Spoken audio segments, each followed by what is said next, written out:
ચાલો English phobia દૂર કરીએ. અંગ્રેજીનો ડર થયો ખતમ. CCE 2026માં 15માંથી પૂરા 15 માર્ક્સ લાવવાની ગેરંટી. મિત્રો, અંગ્રેજી અઘરું નથી, માત્ર જરૂર છે પ્રેક્ટિસની. ત્યારબાદ અંગ્રેજી વિષય આપણા માટે રમત થઈ જશે. ચાલો જોઈએ સિલેબસ. નમસ્કાર મિત્રો, GSSBCC પ્રિલિમ્સમાં જો કોઈ વિષયથી સૌથી વધુ ડર લાગતો હોય તો એ છે ઇંગ્લિશ. પણ શું તમે જાણો છો કે આ 15 માર્ક્સ જ તમને બીજા વિદ્યાર્થીઓથી આગળ કરી શકે છે?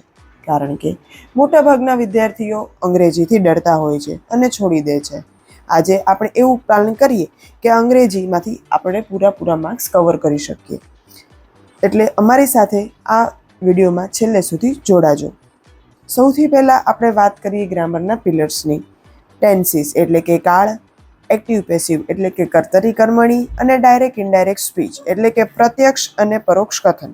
3 એવા ટોપિક છે જેમાં 3 થી 4 માર્ક્સના પ્રશ્નો પૂછાશે. આ ગોખવાના નથી, પણ એના સ્ટ્રક્ચર સમજવાના છે. ત્યારબાદ આવે છે આર્ટિકલ્સ, નાઉન એટલે કે નામ, પ્રોનાઉન એટલે કે સર્વનામ. આ બેઝિક ટોપિક્સ છે જે તમારી એરર ડિટેક્શન પકડવામાં મદદ કરશે.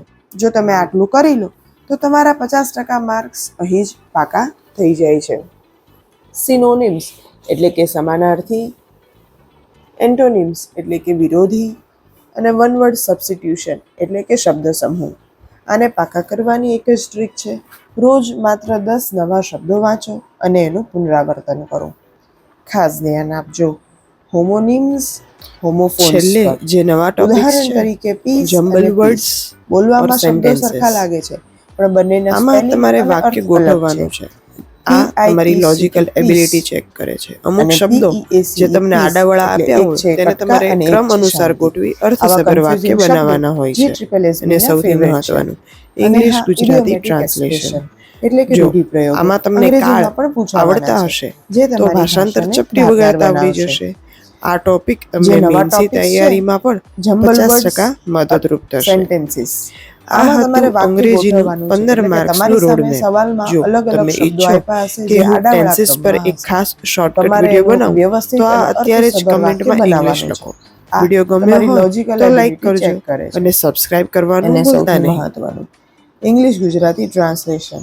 મિત્રો, જો તમને કાળ એટલે કે ટેન્સીસ આવડતા હશે તો ભાષાંતર ચપટી વગાડતા આવડી જશે, અને આ ટોપિક તમને મેન્સની તૈયારીમાં પણ મદદરૂપ થશે.